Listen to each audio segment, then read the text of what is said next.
Arab Reform Initiative. And today's public discussion is being co-hosted by the Arab Reform Initiative and the European Institute for the Mediterranean, the EuroMed. And today's discussion represents some of the results of the EuroMeSCo Joint Policy Study on green economy in the Southern Mediterranean. This policy study was carried out within the framework of the EuroMeSCo project Connecting the Dots, which is co-funded by the European Union and the EuroMed.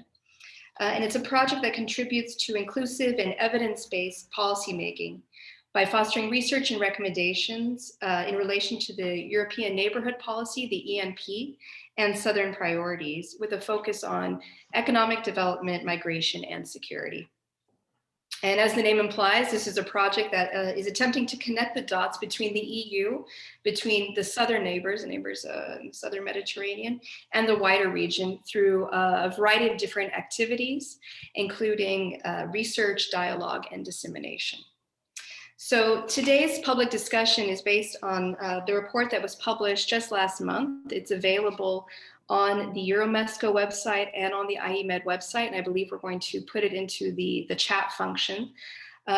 This is the policy study is entitled "A Euro-Mediterranean Green Deal Towards a Green Economy in the Southern Mediterranean."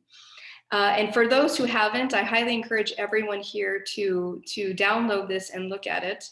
It's an extremely rich study that looks at a lot of the different structural transformations that will need to occur in order to successfully have a green transition in the Southern Mediterranean. There's a lot of different case studies that are addressed and a lot of different approaches. And the recommendations in particular, I think, are quite interesting because they really look at a lot of the different players that need to contribute to this, not just policymakers, but also local councils, municipalities, activists, civil society groups. So it's really a comprehensive study and a comprehensive approach to the green transition in the Southern Mediterranean. And today's event is one of a series of public debates that are being organized around the publication of this study. And we'll be focusing today on one chapter in particular. This is a chapter on the circular economy in Tunisia. And so the format of today's public debate will first have presentations by the two co-authors of the chapter. First, we will have Choucair Vizoso, who will be speaking. She is the director of the Environmental Politics Program at the Arab Reform Initiative, and she was also the coordinator of the Joint Policy Study. And then we'll have a presentation by Zied Boussen, who is a senior fellow at the Arab Reform Initiative and who is based in Tunis. Each of them will have 15 minutes to speak, 15 minutes max. And then we'll hear from two discussants who will be sharing their perspectives and their feedbacks based on their own positions and their own expertise. We'll hear first from Nida Alatia, who is the coordinator of the environmental program at the Heinrich Böll Stiftung in North Africa and Tunisia. And then from Jeremy Vos, who is the co-founder and president of Eco Union. And each of the discussants will have about 10 minutes to speak. I'm going to try to hold the speakers and the discussants to their time limits so that we have ample time at the end for the public discussion.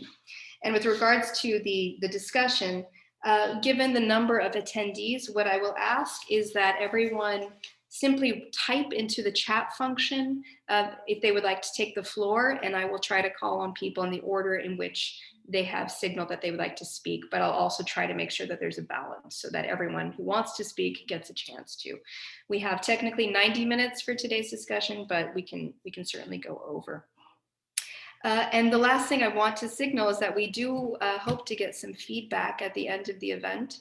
So we will be sending around a quick feedback form through the Zoom function at the end, as well as tomorrow through email, just in order to get your feedback. Oh, and one last thing, when you do pose questions, we ask that you simply identify yourself, your name, obviously, and your institutional affiliation, so that we can sort of situate all of the different people participating in today's event.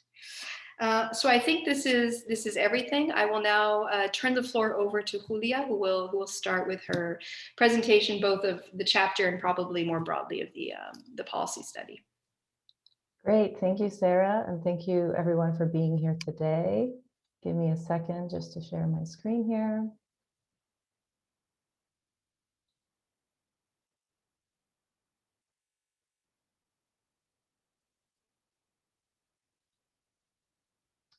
Okay, there we go. So thank you everyone for attending what is also our first public event as the new program on environmental politics in the Middle East and North Africa here at ARI.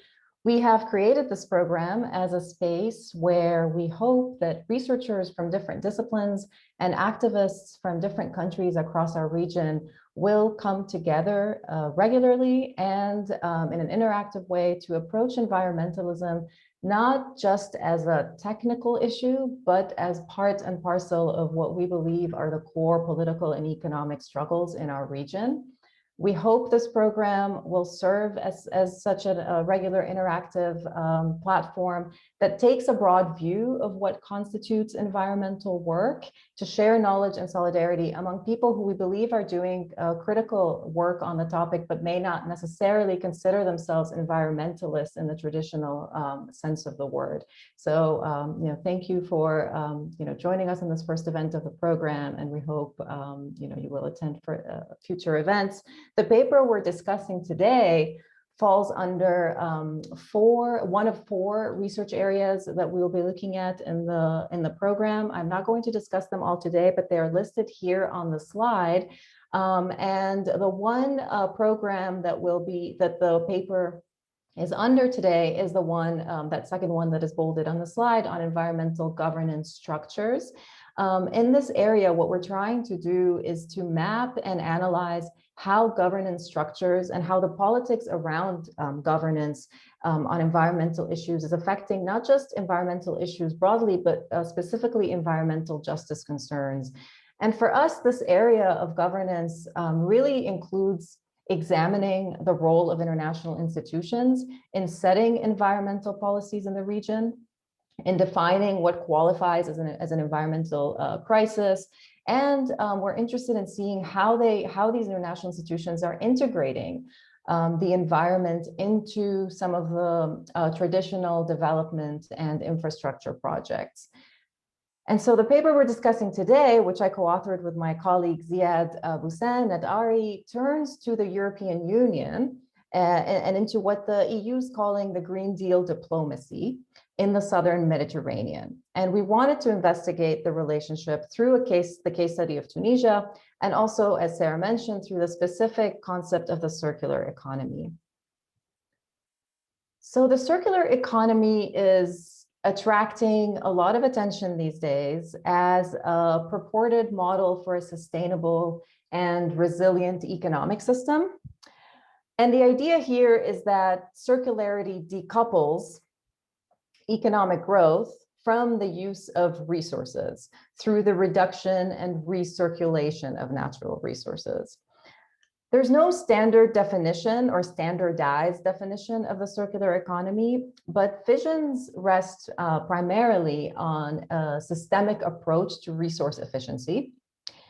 And what is meant here is one where products and materials that have reached the end of their service lifespan or their original expected lifespan are not discarded, but are instead either recycled or repaired or reused through chains that are essentially transforming waste from one industrial process into valuable input for another. Critically, discussions around the circular economy are increasingly emphasizing this idea of a full economy transformation rather than the reform of specific supply chains. So whereas in the past, circularity, we might associate it with the strategies and the marketing of high-profile transnational corporations, primarily in consumer industries. And here, China and the European Union have been the global frontrunners on this. Attention now is increasingly shifting to thinking more holistically about what circularity means for the form of industrial organization that has come to underpin our contemporary global economy. And that is one that is naturally organized around global value chains and these production networks. So now when we talk about circular economy, we see it more and more directly tied to, at least discursively, to achieving a significant number of the United Nations Sustainable Development Goals. And the circular economy agenda is being pitched as complementary and mutually supportive of the low carbon agenda. At the same time, though, so while this concept of the circular economy is gaining popularity discursively, the world is now only 8.6% circular. And in fact, it is becoming less circular every year. So just to give you one statistic, in the last 40 years, our use of global materials has tripled. These are, global numbers. And essentially what's happening is the modest improvements that we're making in this idea of recovering secondary materials really pales in comparison with the volume of virgin material that we continue to extract and stock from the earth. And today is Earth Day, by the way, which I realized this morning. So it's very appropriate, not why we picked the date, but appropriate. So the level of decoupling that essentially would be needed to effectively and equitably mitigate climate change and address these environmental crises is nowhere to be seen, this decoupling of growth from resource use, from new resource use. And so it is in this context that the EU has positioned itself at the helm of planning around circularity. So in the report that Sarah already introduced,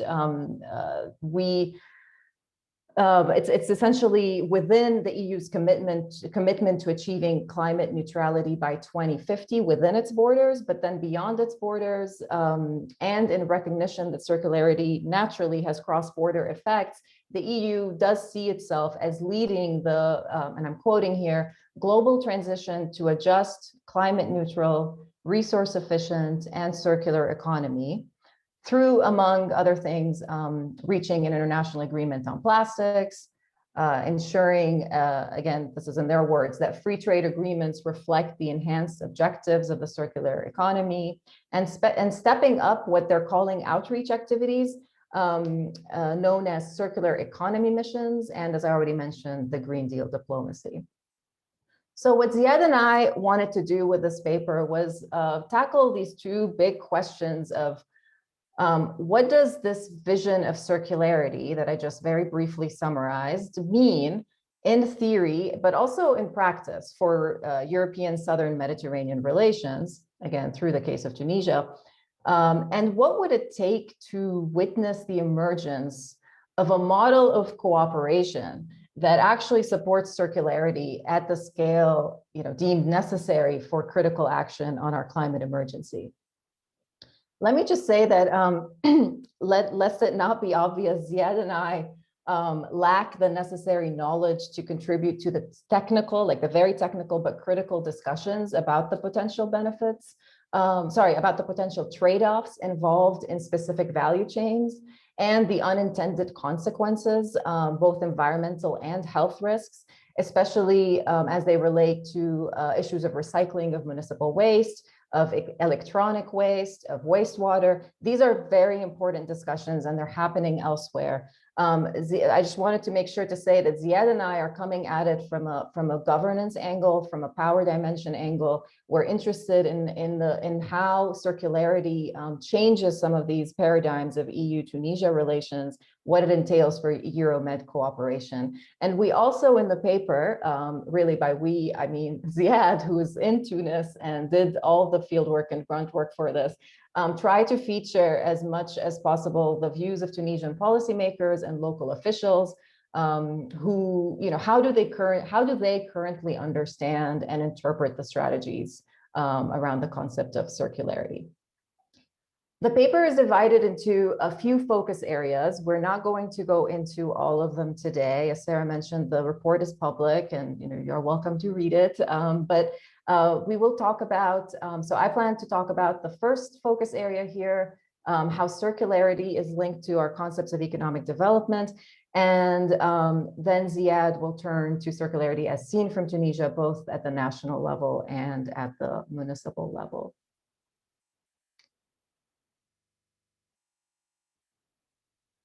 Okay, so The EU-Tunisia relationship, we think, encapsulates one of the more intriguing aspects of circularity when we view it from a global development perspective.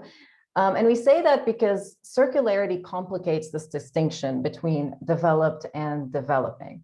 So if we were to map countries not on standard measures of GDP, so gross domestic product per capita, but instead on how well countries operate within the ecological boundaries of our planet, while also satisfying certain basic social needs, we might see we do see a different developmental picture that is emerging, and it is different from the one we are used to. So one such alternative image comes to us from the Circular Gap Report, which is a new annual report that scores 176 countries based on two scores, or two axes rather. The first is the familiar United Nations Human Development Index, which, as I'm sure all of you know, measures achievements on key dimensions in human development, which include, living long, healthy lives, being knowledgeable, having decent standards of living, etc. And then the second one is performance on what is known as the ecological footprint, which is an indicator that accounts for our human demand of global biological resources. And so what the approach does is it then places countries on this map, so to speak, of where they are relative to what you see at the center there of the screen. I'm sorry, this might not be very easy to see, but the Circular Gap Report's available online, and this is online too. So if you just, if you want to look at it online, you're welcome to do so as well. This was the 2020 report. This space in the middle is what they call the socially just and ecologically safe space, which is a space that includes countries that have an ecological footprint score under a certain level, and that also have a human development index above a certain level, in this case, above 0.8 out of 1. So as the figure shows, no country is actually within the space in the middle, right? The safe and just space as it defines. All countries have a distance to go. And as the authors of the report put it, in a sense, all countries are developing now. But the figure does show that Tunisia, which is in the yellow circle there, through the combination of having a medium ecological footprint and a relatively high human development index, when compared to the other 175 countries, is closer to this just and safe space than almost all EU member states, and on par with Bulgaria and Romania. So from one perspective, this isn't surprising. I mean, the European Environment Agency has observed that if everyone on the planet consumed like the average European, we would need 3 Earths to sustain the global economy. And moreover, we do know that Europe, to an increasing degree, externalizes pressures on key environmental issues to other parts of the world. Between 30% and 60% of the environmental pressures associated with European consumption are on countries abroad where the goods are produced. For its part, Tunisia's, the reason it figures so low on the ecological footprint is because it is the 4th lowest per capita, it produces the 4th lowest level of plastic good, it rates on the 4th lowest per capita levels of plastic good consumption in the Mediterranean. So this was just comparing it to the Mediterranean, both south and north. And it contributes to less than 1% of oil energy consumption for plastic across the region. So this is all essentially plastic data. And having no incineration facilities, it produces less than 1% carbon emissions. So what these different positions imply is that circularity and a circularity transition is going to look naturally very different for different countries. So the challenge for Tunisia is, of course, to design a pathway that enables progress on human and social development metrics while staying within this ecological limit. But by contrast, of course, most EU countries are already achieving high human development, but doing so at such a high ecological cost That of course their immediate challenges are about decarbonizing the economies and reducing pollution and other critical factors, which I won't get into right now. But this combination of facts that all countries are underperforming, that Tunisia is relatively closer to the ecologically safe and socially just space as measured by that report, and that different types of circularity transitions are needed, we think offers three opportunities for thinking about this relationship. So first, as I mentioned, it complicates our familiar narratives about what development entails, but also it undermines this distinction between developed and developing, which the reason I wanted to highlight is it characterizes so much of the EU-Tunisia economic relationship, and it characterizes the dominant Euro-Mediterranean script, and it still does, even though the script has been revised multiple times. We still speak in those frames that do not fully take into account ecological footprints. Second, recognizing let me just say one more thing. Recognizing that may also help avert the risk that circularity is seen as yet another term that is designed in Western countries and exported to Southern neighboring countries without prior needs assessment, which is something we have seen in the past with other concepts of development. Second, this framework illuminates the path for a more convincing narrative, that's one way to put it, on the circularity economy in the Southern Mediterranean. And what I mean there is that if we recognize that the circularity transition in a country like Tunisia is necessarily going to be different from that in European countries, we might see potential benefits that right now are not at the core of circularity discourse, but that, such as, for example, the public health benefits associated with better waste management, and that in pitching it in that way and talking about public health benefits may gain more traction. So Tunisia, we know, has a high level of unsanitary waste dumping, including what's known as open burning, and the public health consequences of these waste management chains are already a subject of massive controversy in Tunisia. Especially after the disruption they've suffered with the governance issues, which I think Zied will get into in more detail. And so pitching circularity through the angle of improved waste management, reduced waste generation, the resulting health benefits, and the fact that they can lower the number of premature deaths associated with open burning of waste, I think would make the tangible effects of circularity more tangible. And third and finally, we think circularity is a powerful framework precisely because it allows us to conceptualize a global development approach that focuses on these collective and shared challenges with attention to their uneven nature and impacts. So right now, Mediterranean high-income countries, so in the north, are generating significant spillover effects by exporting a large amount of pollution, waste, other negative externalities to the south, which then limit the ability of these countries to achieve sustainable development. And in the report, we talk about that we think it would be a missed opportunity of the European Green Deal to not talk about these international spillovers more actively, and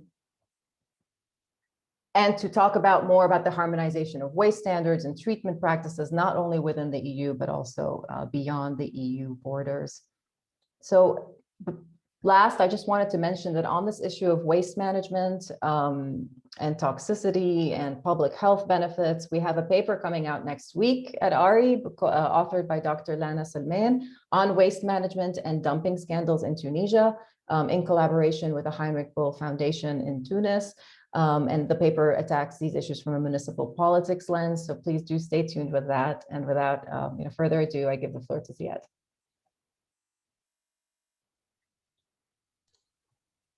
Thank you, Julia. Thank you for this extensive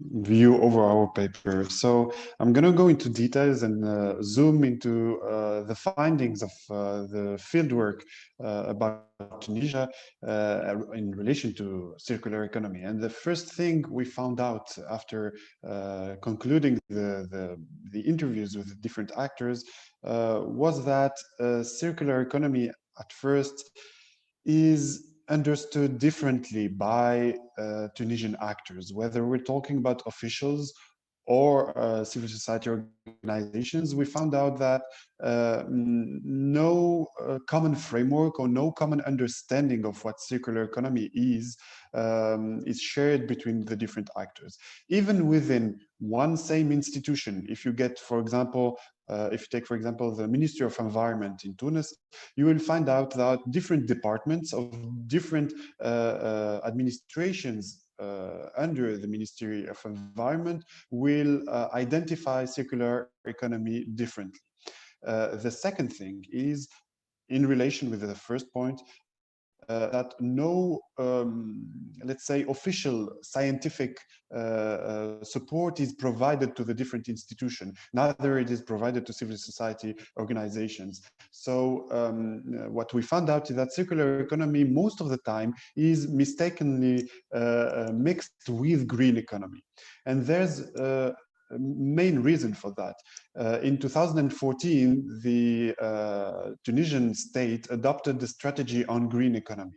And that is the strategy that was being implemented, or at least officially implemented. And I'm going to go back to that since 2014 around a green economy. This strategy, you can find it. I can drop a link at the end of my speech. This strategy does not mention circular economy, does not mention the difference or how circular economy is linked to green economy.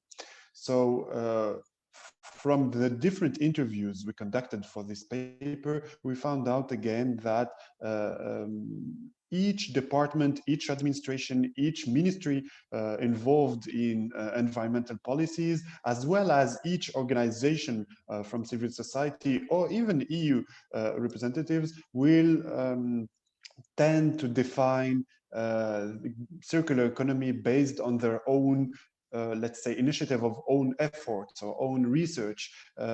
These are more personal findings around the definition of circular economy than a common, let's say, formatted understanding or definition of the concept.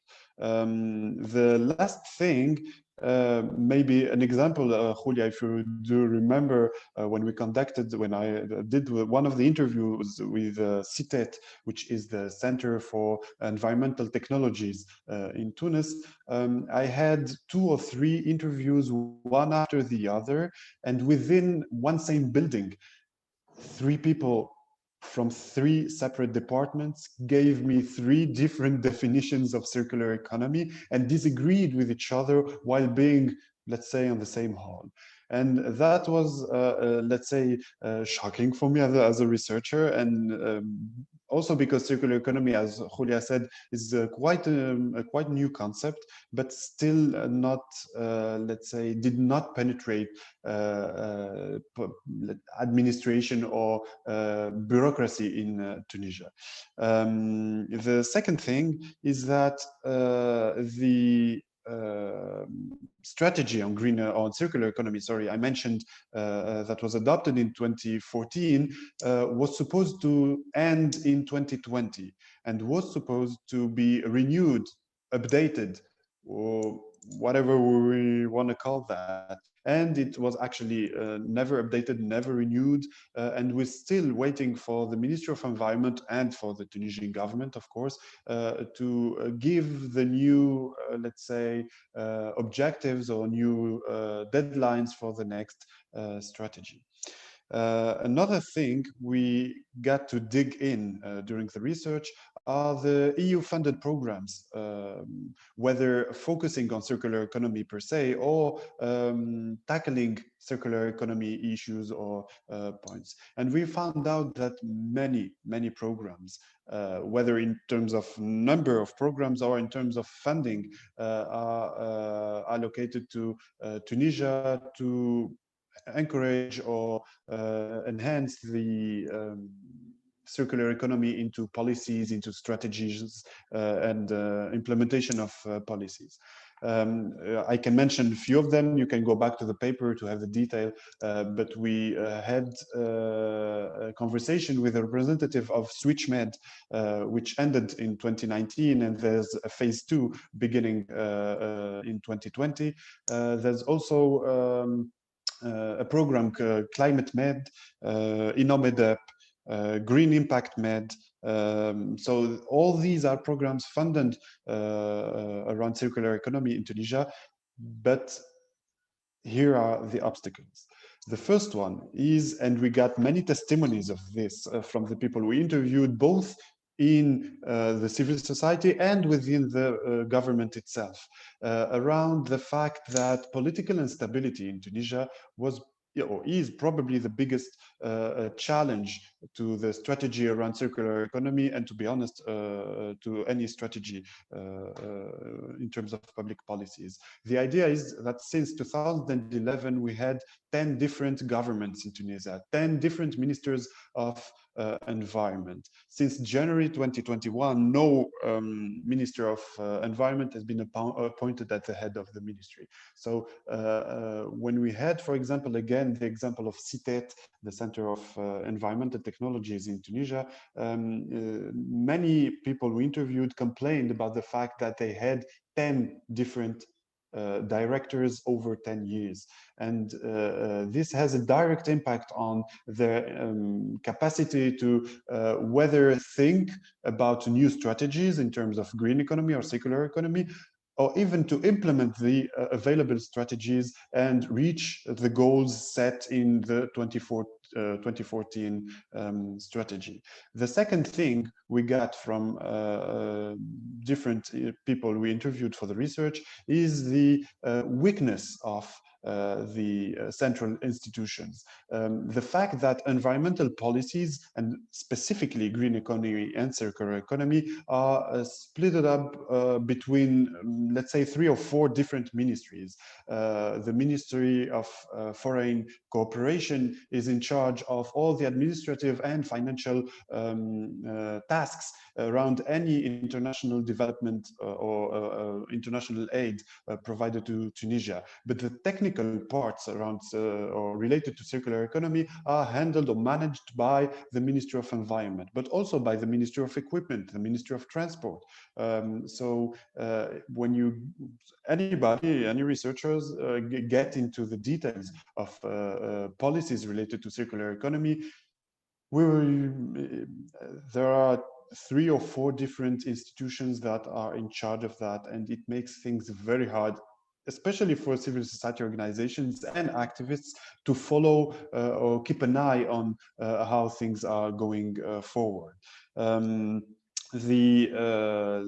Another point related to this weakness of central institutions is related to the budgets or fundings get, whether through the EU-funded programs or any other program related to circular economy, the fact that all the funds between 2014 and 2020 have been fully spent without real implementation or new strategy or any valuable success in terms of circular economy. The last thing related to this point is the fact that, and we mentioned in the paper, we found out this dissolution of responsibility between different institutions. So whether we're talking about the CITET or the APAL, the agency in charge of protection, coast protection, or UNGED, the institution or agency in charge of waste management, none of these agencies representatives feel that they are in charge of any responsibility or policy as regard to circular economy. So it makes things very, very complicated in terms of analysis, and it's quite a maze of institutions that create this dissolution of responsibility. We tried to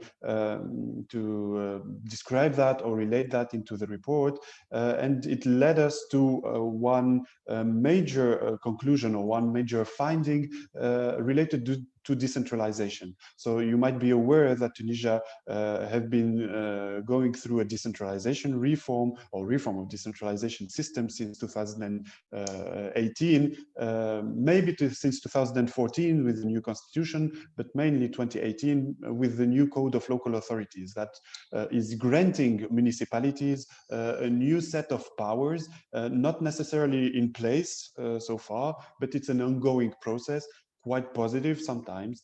And new councils have been elected for the first time in Tunisia in April 2018, and they started defining their own budgets only in 2020. So what we got from most of the partners involved in funding or technical support to circular economy in Tunisia is that it might be better in terms of implementation, in terms of maybe quick wins to support municipalities. Some of them, of course, out of the 350 municipalities in Tunisia, not all of them are capable of implementing green policies, local green policies or circular economy policies.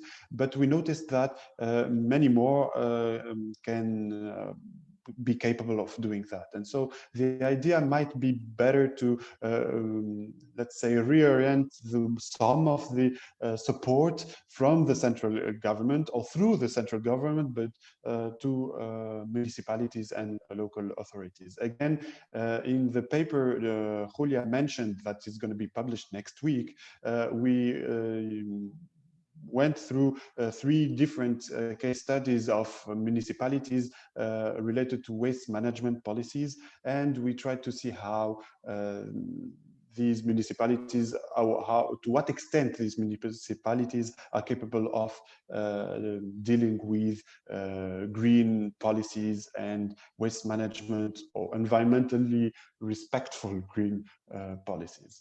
I'm going to stop there. There's a lot more to say, but I'm going to hand over the floor to Nizal, I think. Okay, thank you both so much for the wonderful presentation and for introducing this concept of the circular economy, conceptualizing it, and the specific practice of it in Tunisia. So I will, like Zied said, I will hand over the floor first to Nizal. Thank you, Sarah. I would like also to thank, congratulate Zied and Julia for their report, and also for giving me the opportunity to take part to as a discussant to this webinar. It was really a pleasure for me to go through the report. It's a very important question you are addressing, and I'll start saying that I see circularity personally as an issue of surproduction and surconsumption of resources.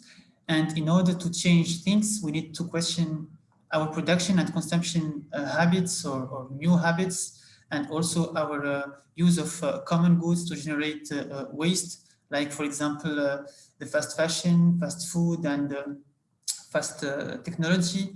We have to know that circular economy is not an alternative to the sobriety of our lifestyle if we continue in the business as usual and just acting at the final phase of products, which is, of course, the recycling phase.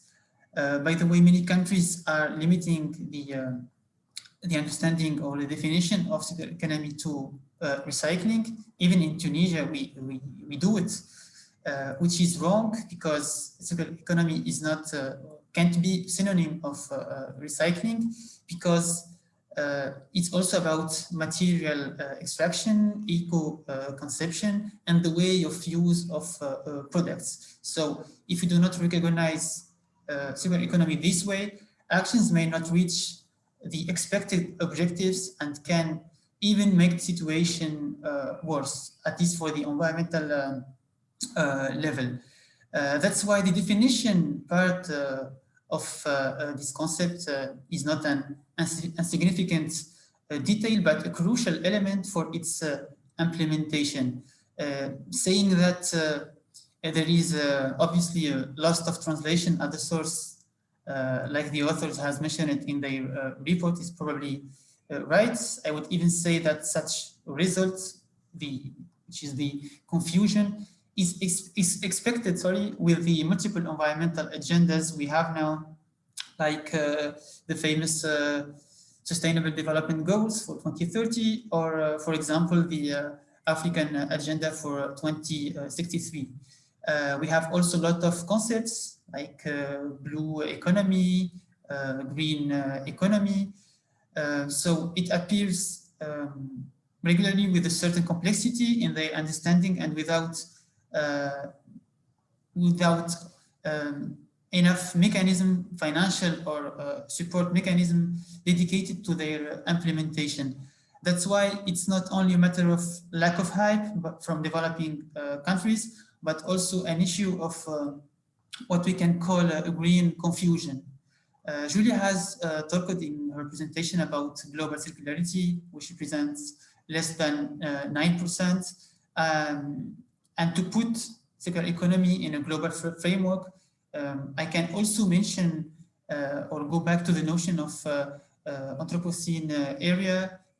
And in a new study in Nature, we can see how now material or human-made materials weight as much as all living biomass. So it's like our construction have now just this year attained the same mass of as that of all living organisms on Earth. It means that the human enterprise, if we can say it, is growing too fast, while of course nature keeps, as you know, shrinking.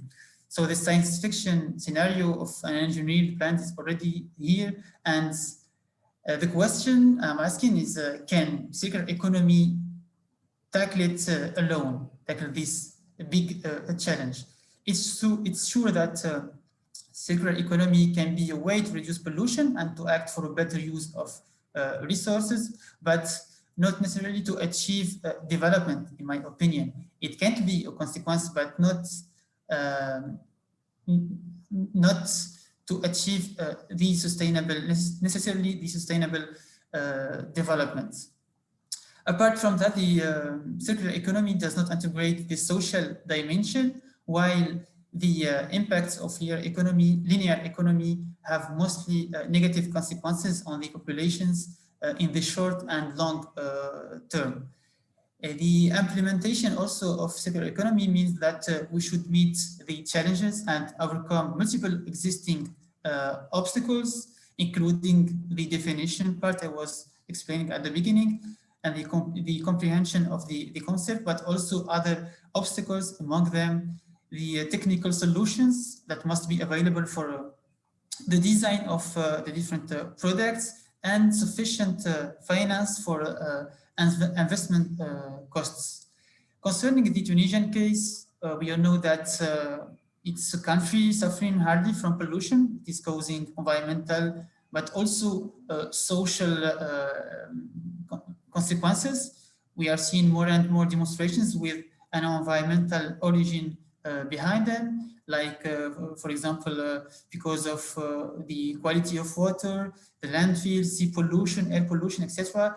But also pollution having economic impacts at our GDP and the cost of, and also if you go back to the cost of non-action. We should not analyze the problem, in my opinion, from an economic perspective only, especially that now we recognize that GDP is a limited indicator for people's well-being, as some activities that contribute to GDP decrease well-being, like pollution, and others may reduce the level of resources below their regeneration level. Like Zied explained, there are different understandings of circular economy in Tunisia, but also a confusion created with the different environmental concepts and agendas. So there is a lack of specific, there is a confusion, but also in addition to that, a lack of specific framework. Like the author has said, it's everything, circular economy is everything and nothing at the same time. It's everything when we see the amount of pollution we have and how we can resolve them through circular economy, and nothing when we try to look for circular economy at the legislative level or within the different strategies and plans of different administrations. So we are in a need to reduce pollution, and circular economy in Tunisia can be a perfect tool to reach it, but it should be in coherence with existing policies and plans at the national and also the local level.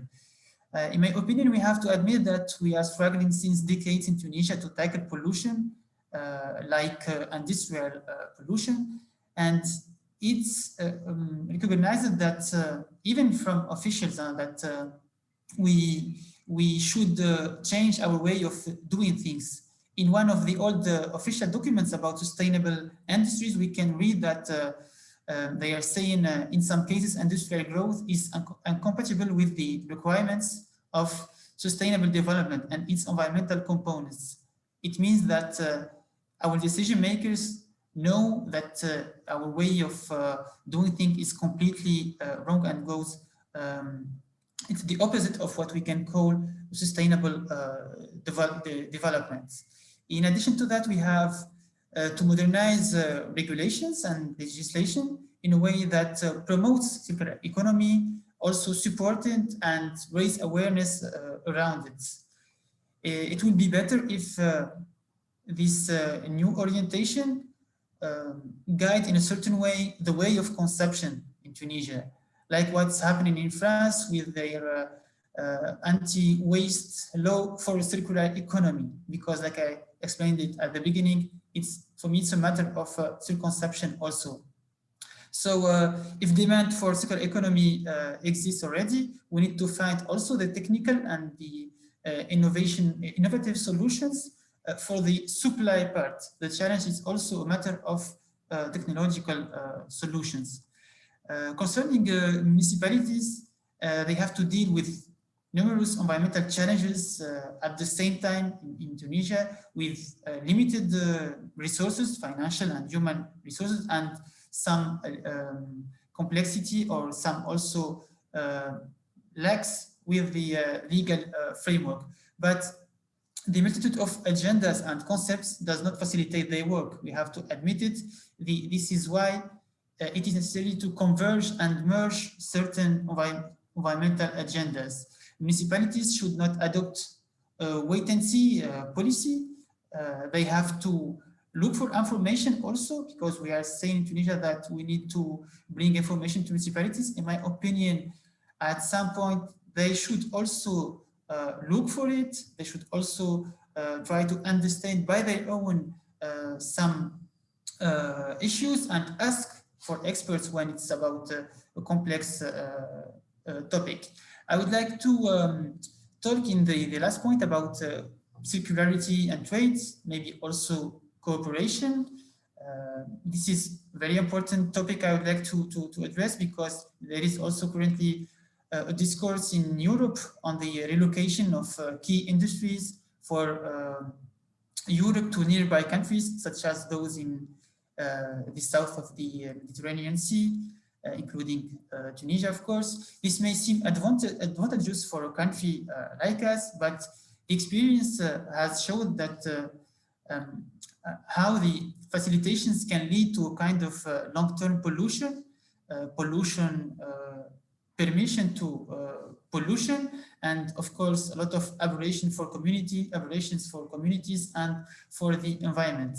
The example of textile industry treated by the author reflects this issue very well.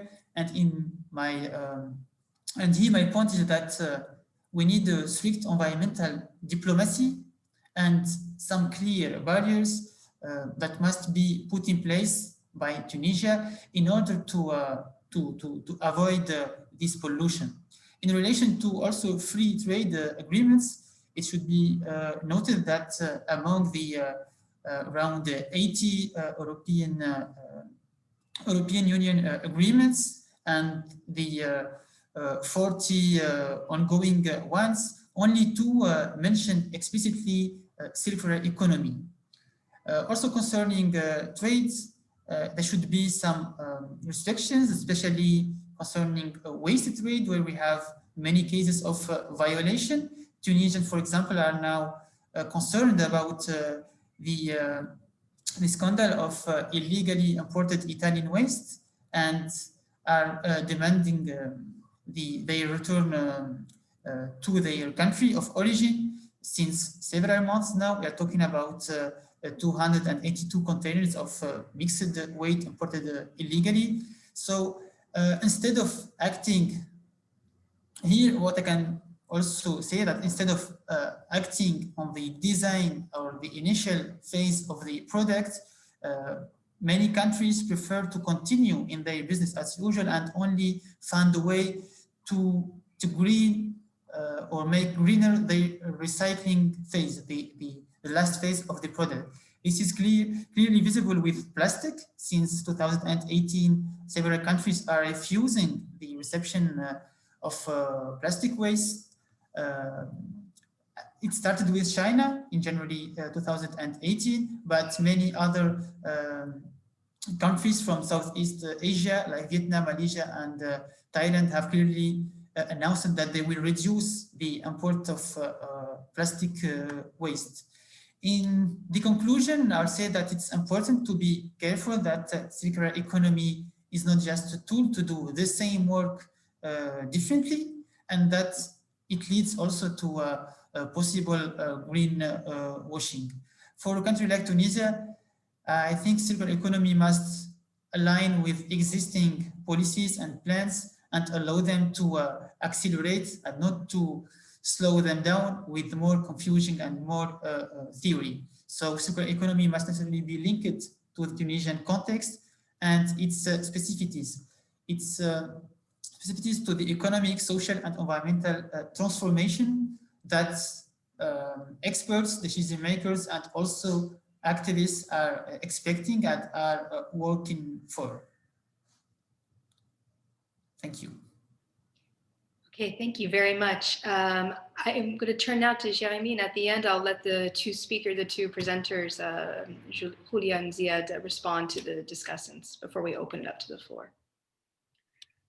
Yes, hi, good afternoon, everyone. I will use a very short presentation, so I will just try to use the sharing screen option. Let's see if it works. I think so, yes, you can probably see my screen. And I will open full screen the slides. So yes, first I have to say I'm very pleased to be here. It's for me very exciting. I'm learning a lot from what you are sharing as well.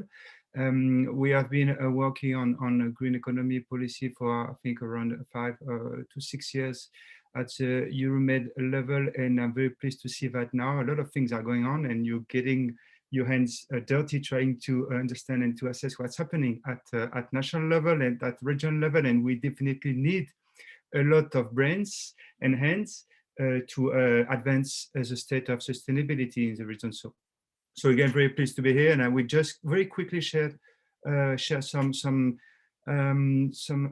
very quick ideas based on what you have been saying and also on our knowledge from the different projects we have been doing at regional level. So just very quickly to present EcoUnion. So we are environmental think and do tank driven by mainly citizens and working for citizens and based in Barcelona in Spain. So we are trying to bridge the gaps between science policies and practices on the field, and with a specific focus on environmental sustainability at the Euro-Mediterranean region, but as well as national and as well a local level, and mainly working on research, I would say applied research, advocacy, and policy activities on just energy transition, green and blue economy, blue tourism, and sustainable mobility. So maybe the three main arguments I would like to share is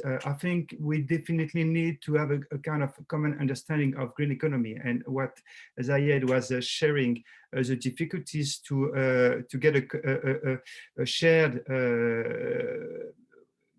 definition from the different policymakers is, I think, the reality in many countries and ever probably at regional level. So, and I think also we have to be careful not to apply the US or UK or EU Green Deal concept directly to the Mediterranean area, in particular to the southern countries, because this is really based on what's happening at local level. This is depending on the social, the economic, and the political context.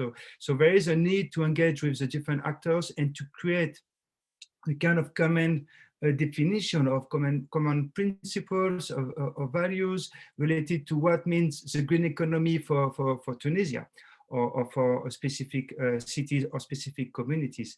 And I think also this is particularly true in our region. We need to integrate strongly the blue economy sectors. I mean, in particular, tourism. And I think this is true for many Mediterranean countries, which is it was and could be again one of the main drivers for the GDP and economic growth, but as well fisheries and of course the maritime transport. And we have seen that some difficulties in Suez Canal can create a global economic disruption, right, on trade at the global level. So that means as well that we need to integrate local communities in this dialogue and also empower social solidarity economy. So we should be a mix between top-down and bottom-up approaches, I think. And just as an example, we have been one of the founding members of the Green Economy Coalition, which is a global multi-stakeholders platform trying actually to put together, you know, the researchers, the practitioners, the policymakers to advance and to make sure that the policy discussions are driven or at least integrates the inputs from the people, so to avoid, you know, very vertical approaches that might not be the right option for many countries or many cities in the region. The second point would be to have a very strong monitoring system, and I think it is something missing in general at the global level, but in particular at the Mediterranean level and probably at the national level. I'm doing some work on assessment of different indicators, and it is really complicated. And Zied, again, you have mentioned that we don't have access to the data, the policies are changing, and the officers in charge of the policies are moving and sometimes are not very well prepared to really integrate what means green economy or circular economy, which is very transversal. It's not about the Ministry of Environment, right? This is something that should be actually transversal. And this is something that could be and might be actually benchmarked probably better using, you know, digital and open data sharing platforms and maybe involving the big data and citizen science. So there's plenty of tools available, and we are still very weak in collecting data and trying to see where do we stand, right? And that's a major difficulty to advance the state of sustainability, I think, in the region. So, and this should be done not only from the national, I would say, statistics agencies or only by the academia. This should be also done using the knowledge from the different stakeholders, you know, mainly on local level, but it could be as well at some national level. There's a lot of things happening, and now we've got the tools to actually share, you know, different information and data very quickly. And as an example, and maybe also we can share the link within the chat. We are part of a project on Green Economy Tracker, trying to benchmark the green economy based on a common framework. So benchmarking on global level around, we've got now around 40 countries. Some of them are in the Mediterranean region. We don't have yet Tunisia, hopefully very soon. We've got other countries, and we are trying really to see using, you know, both top-down and bottom-up approach, the state of policies, what means green economy for the different countries. And we want to use the kind of benchmarking, because we think this is also helpful to advance and to discuss with the policymakers, really to embed green or circular economy within the, you know, the national development plans. And my last and third points would be to, I mean, we need to have a change in where we are supporting the regional cooperation and integration at Mediterranean level.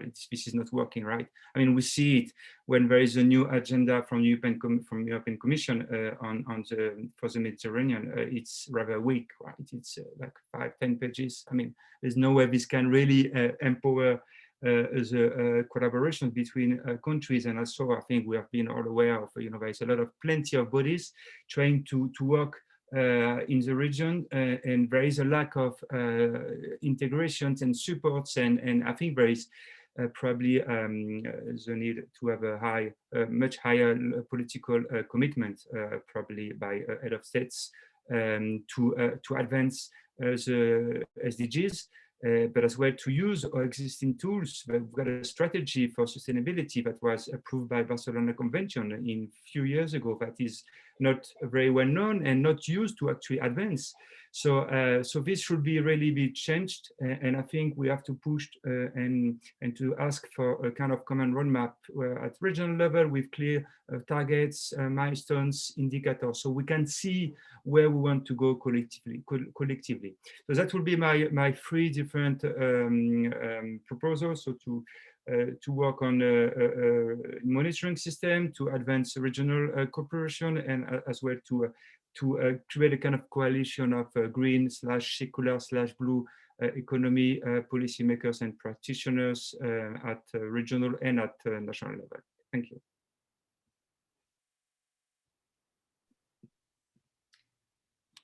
All right, thank you very much to both of our discussants. I'll turn the floor back over to Julia and Zied if you would like to respond to what the discussants said. Sure, I'll be very quick because I'm eager to hear from as many people as possible. Thank you both for wonderful comments. And I will say, Jeremy, to your point about the blue economy, but also Nidal mentioned it, that is, I will say, the big gap that I see in our report, in the general report, not just the paper on Tunisia. So the bigger EuroMed report has 4 chapters.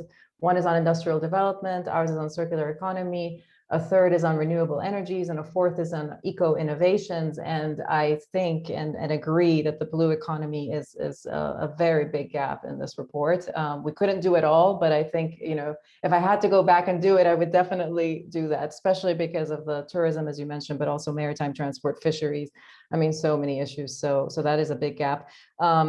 As for the trade issues that Nidal mentioned, we do talk about that a little bit. We couldn't get into much detail in the paper. It was already very ambitious as it is, but we tried to address some of the trade issues as related to the textiles industry, since we think that is going to be critical for the case of Tunisia, given how much it imports, it exports to the EU market in terms of textiles. I think it's about 50 to 80% of the export market, right, of Tunisian textiles as the EU. And then on the definitional issues, yes, I mean, I think we all agree we don't often know what it is we're talking about when we talk about circular economy, as I tried to capture at the beginning, and as you both brought additional layers that can be added, and when it's good to pare down and when we have to think more holistically can be very tricky. And on this holistic issue, the transversality of how we collect data to, so Zied and I were frustrated by how much, things were not centralized in one place, but I take the point, Jeremy, that we actually need to think beyond that. And we need to think about, it's not going to be centralized if it's going to be holistic, right? But it does need to be coordinated, and we do need to gather information better. So thank you for those points as well. Zied, would you like to comment? Yeah, I actually was Julia just mentioned the point I was going to make. The idea, another challenge during the research, I'm sure that it's going to be a challenge in any other research on environmental policies. It is not only about the centralization of data, but it's also about the lack of transparency. at least from the Tunisian part. I didn't go to Brussels and I didn't talk to anybody in Brussels to get the specific or exact amounts of EU-funded projects. But at least from the Tunisian side, there's a real lack of transparency when we get into the objectives of policies, the commitments that Tunisia is making on in international platforms like the Paris Agreement or the next or past COPs. We never know how any minister of environment or head of government is committing the country to specific goals or objectives. There's another lack of transparency also related to the public funding to environmental policies, whether at the central level, namely done by the agencies, waste management agency, the environmental agency, etc., or at the local level by municipalities. So this is a challenge for us as researchers, but also as citizens. Any citizen in Tunisia is unable to understand the full idea of environmental policies as they are being implemented, whether successfully or not, by the Tunisian government, because there's not enough communication and not enough data about that. During the research, I submitted a request for access to information before the Ministry of Environment and never got any answer for very basic information. Honestly, most of them I could get them whether through interviews or through internet research, but I wanted to ask them from the ministry and I didn't get access to them. So another thing I was willing to mention is this lack of transparency. Okay, well, I think now we will turn it over to the floor. So if you're interested in asking a question, please just type into the chat, and we will grant you panelist access so that you can ask your question. So I just remind everyone to please introduce themselves before they ask their question. I think, Sarah, there's a question already. There's a question from Francis. Yes, about a large project funded by foreign investors to recycle all plastic waste. I don't know if you're talking about EcoLef. Nizal can also tell us about EcoLef. But if I had to pick one project that is suffering from the lack of transparency I was mentioning right before this question, it's probably EcoLef. And Zied, the agency of dealing with waste management, is probably the most obscure agency within the Ministry of Environment. But I don't know if you're talking about EcoLef specifically. Right, I think we have a question from Donia Smita. If we want to. Donia, go ahead.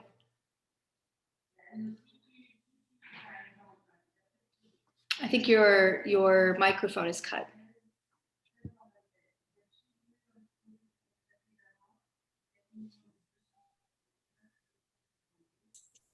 Hello?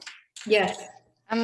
Yes. I have, thank you for all the presentation. I have a very, I mean, it's a question that I am asking myself. Maybe there's no answer, but I'm wondering if migration has an impact also on this concepts you were on the Green Deal, etc. If you have any hints or start of answers or ideas. I take a second question, and we can answer in a round of responses, maybe from Khalifa Hamza.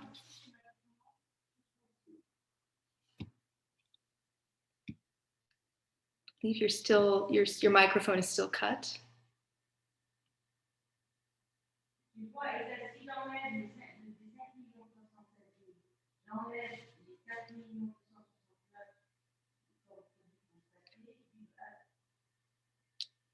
Khalifa? Yeah, there we go. Hello. Yes. Good evening. I am Hamza Khalifa, University Qasd al-Merba.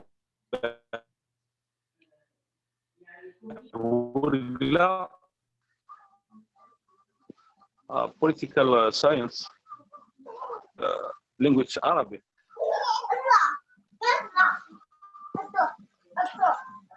Beginner level in English. The connection is quite poor. You might want to type your question into the chat function, unless everyone else is able to hear him. I am listen to give idea to professor and the doctor. I am listen. Yes, please feel free to speak in Arabic as well.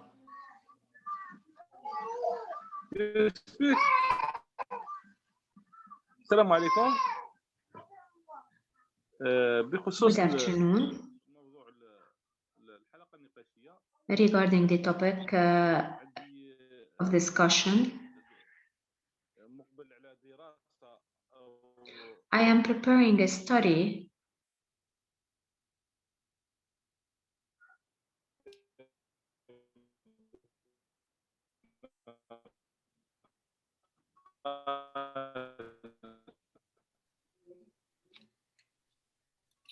Afraid the connection is not agreeing with us today.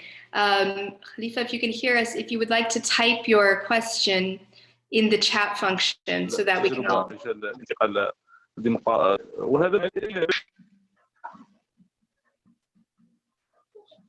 Hello? Yeah, I'm afraid that your connection is quite poor, so it'd be best to respond, to type your question in the chat function, and then the panelists can respond. So perhaps if you would like to respond already to Donia's question? Anyone from the panel? Sure, maybe I can start and we can take a round. So we don't talk about migration in our chapter. Also, I think purposefully, because often whenever development is talked about in the region, let me backtrack and say that our report was written primarily to a European audience. It was commissioned by the European Union to the EuroMed, and we were, so our primary audience was DG NEAR and, the Directorate for Near Eastern Affairs. And so we were directing, most of the recommendations, certainly. The report, we tried to have a broader audience, but the recommendations certainly were to the EU. And often when the concept of green economy, like so many other concepts, is discussed in our region, the EU wants to talk about migration because the thought is, how do we keep migrants from coming?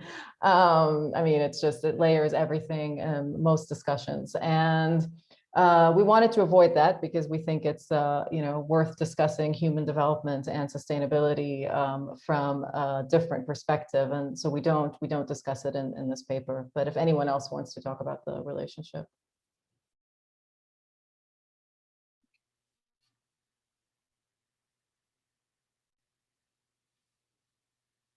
Anyone else? All right, Khalifa has now written his question in the chat function. Okay, maybe I think Jeremy wanted to say something, right? Just I was reflecting, and I think this is a very difficult question, right? To integrate migrations within this environmental policies framework, but it has to be done at some point, right?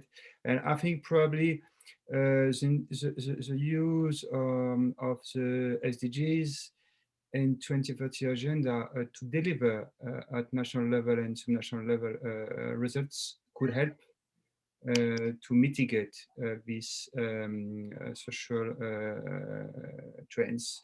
But this is something that is highly complex, and I think it's probably deserves a report on its own, right, at some point, and it should be updated quite a lot. But this is something that is coming from European Commission, I guess, and also this is something that we need to tackle at some point, right? I think this is related as well to how we want to improve the regional collaboration and integration between countries and within countries. So there is a lot of things still to be done in terms of how we can, exchange knowledge, capacity building activities, and financing from different ways. So to be able to tackle the roots of the migration, right? But this is something that is really probably needed and might deserve a full round of reports and projects and initiatives.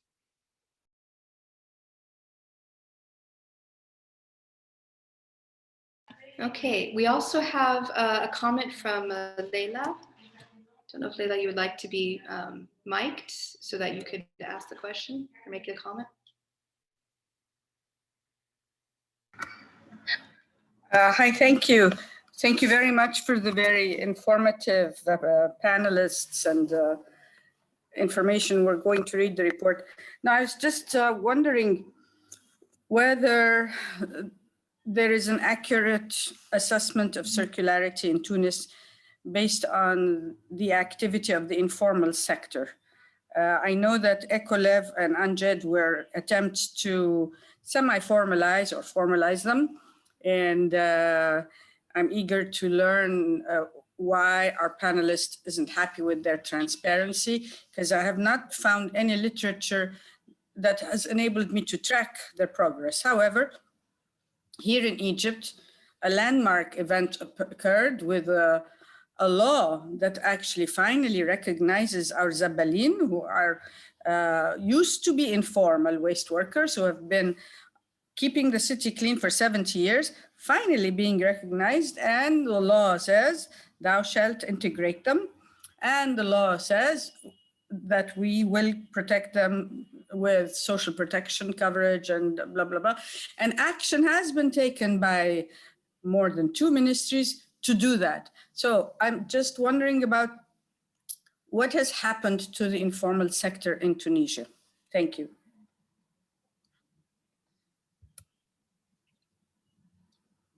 Feel free, Edwin.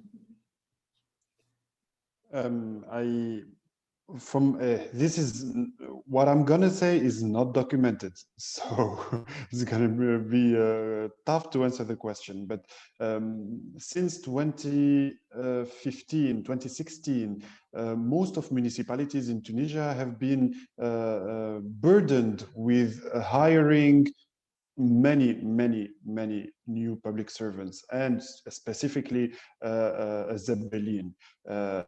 Most of municipalities have tripled, I think, tripled the average, the size of public expenditures on salaries. When the Code of Local Authorities came in 2018, it set a bar or limit, a threshold of 50% of the total municipal budget that could be allocated, or still can be allocated to salaries. So the only thing I can mention is the fact that these Zabalin have been massively hired between 2015 and 2018 within municipalities. It was a way to recognize their valuable work or valuable addition to the community, but also, and this is much more, I think, in the views of the government, a way to ease social tensions or social pressure on the government and on municipalities. So this is the only thing I can mention. When you go back to the Ecolef, again, I'm still having a hard time getting any or monitoring the work of Ecolef or Untitled generally.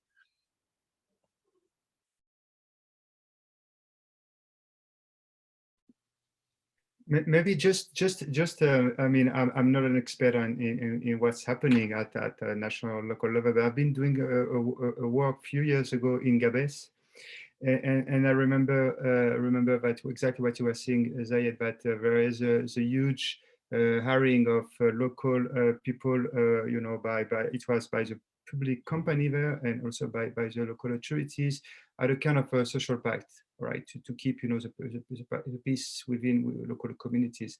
So I think it could be good, you know, for the short term, because definitely it brings, you know, incomes and also maybe social security for people that really need it. But at some point we have to be careful so that the economy really or the industry in this case could transform or become competitive or become green, because it was a case of a kind of toxic emissions, and that was actually has been destroying Gabes Gulf for many decades and killing, you know, all the tourism activities there. So I mean, the conflicts between the need to create jobs, to create good jobs, and the need to protect environment, and the need to balance between public and private sectors are, I think, at the heart of what kind of green economy or green policy we want to implement. And this should be based on dialogues, but as well on a robust frameworks and monitoring capacity. Otherwise, we don't really advance. We're just trying to find quick wins. But I'm not sure that the solution, I mean, the situation it would be better really in the near future if we don't create robust foundations for a green and inclusive development at national and local level.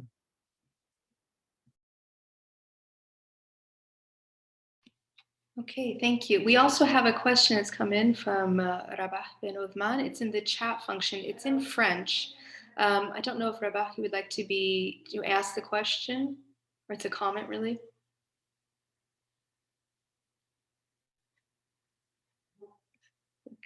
A number of our speakers actually speak French, so I think it's probably fine. If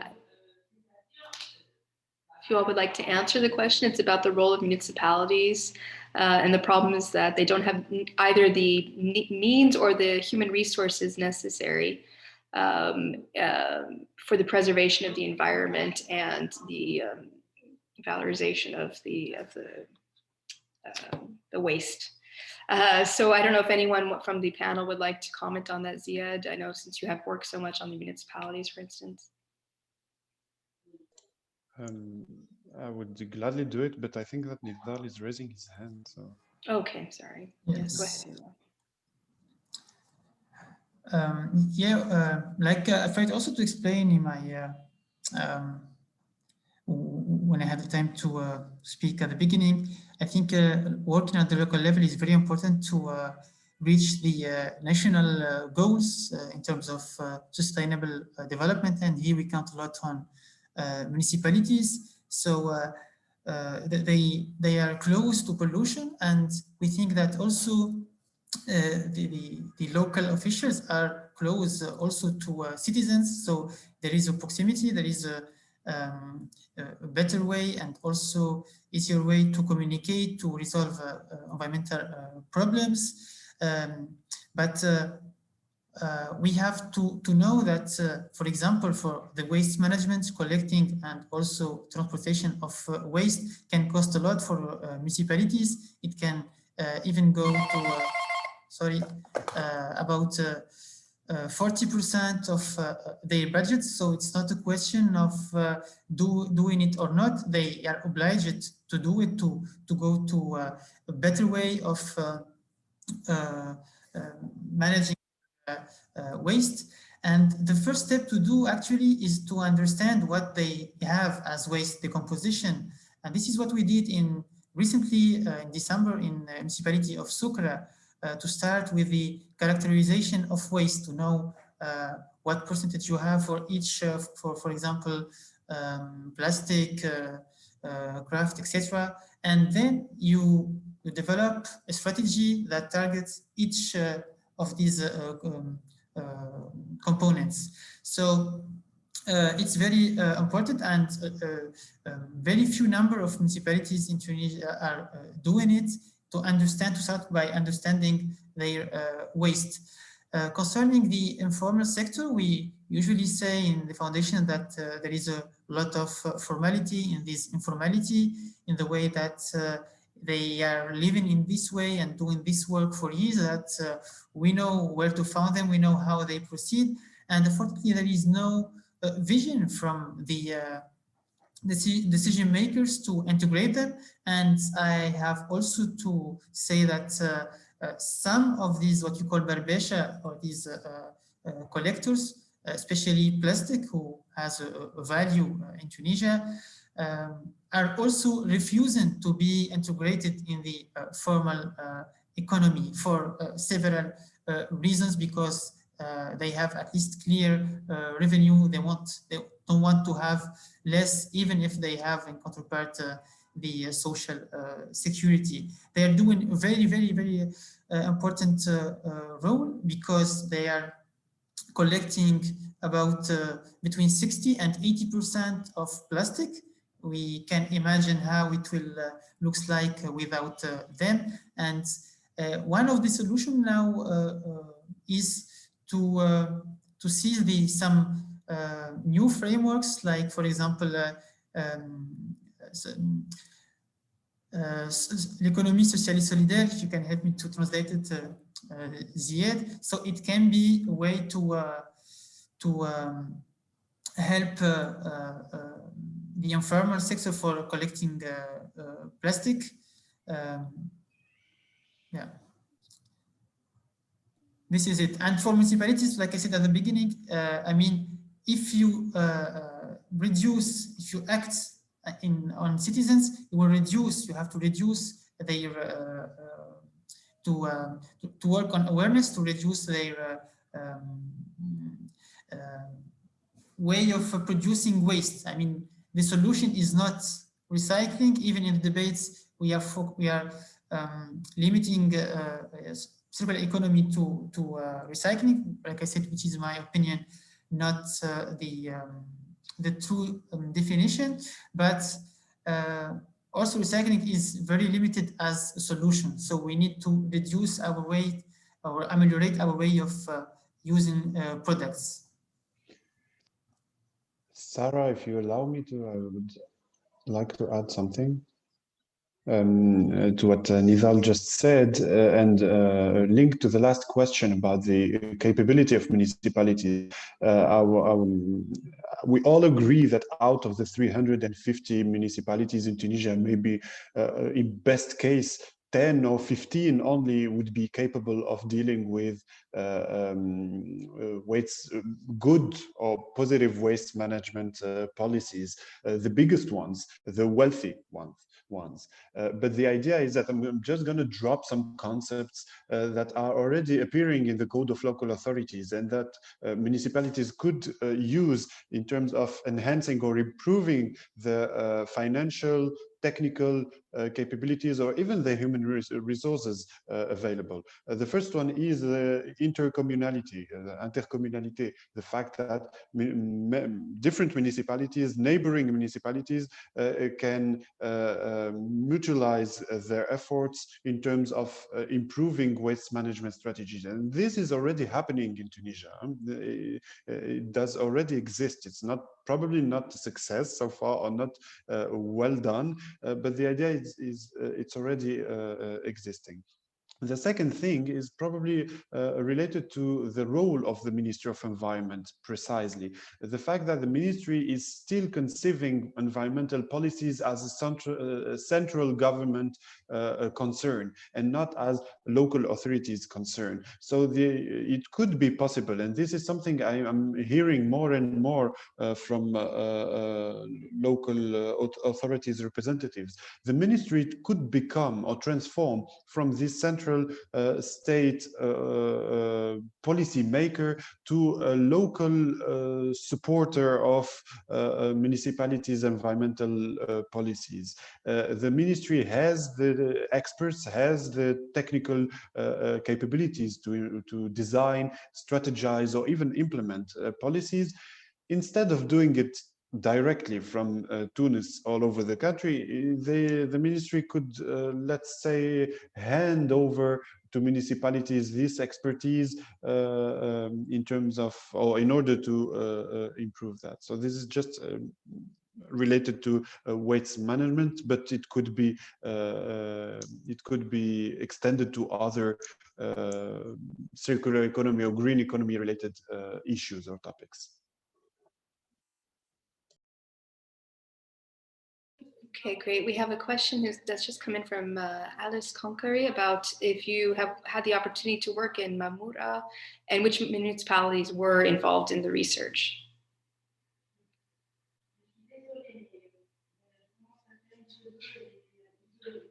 I think that's for me again.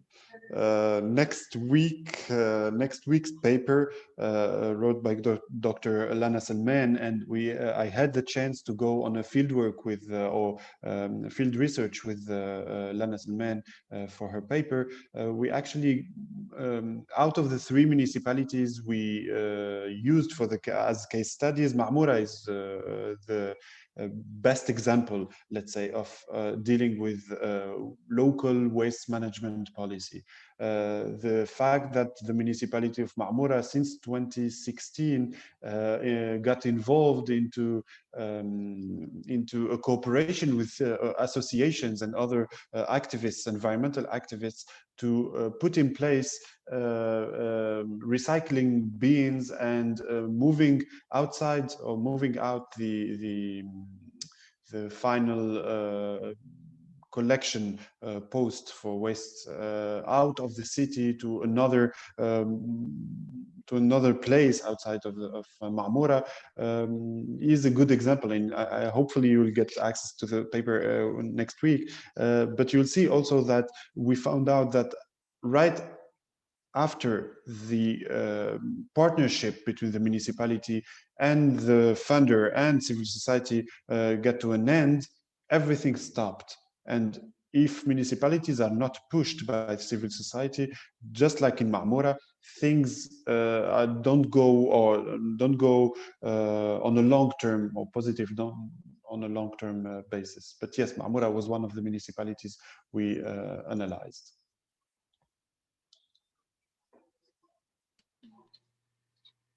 Okay, I think that is all the questions, and unless there's any last comments by anyone. We do have something else. Okay, yeah. All right, I don't know if maybe I'll turn it back over for any final comments on the part of our panelists before closing the session. Okay, seems like everyone's... I'm happy for Zied to have that last word on the positive experience of Marmura. Yeah. All right, so thank you everyone who has participated today. I'd like to thank especially our panelists, our 4 panelists, for having so much contribution, such rich contribution in what is ultimately a very short amount of time. We've covered a lot of different aspects, I think, today.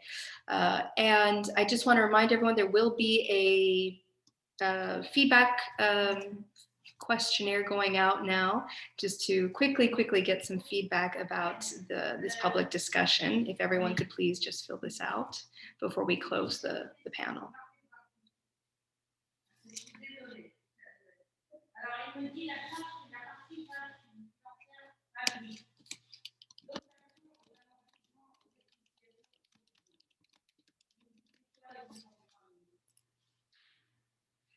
The poll should be out. It should be on your screens.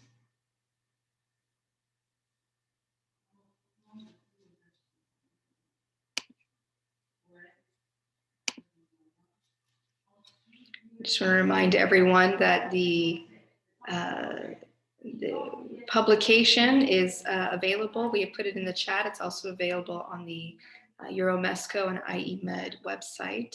And the other publication that we've been mentioning will be out next week on the Arab Reform Initiative's website, and I believe the Heinrich Böll Stiftung's website.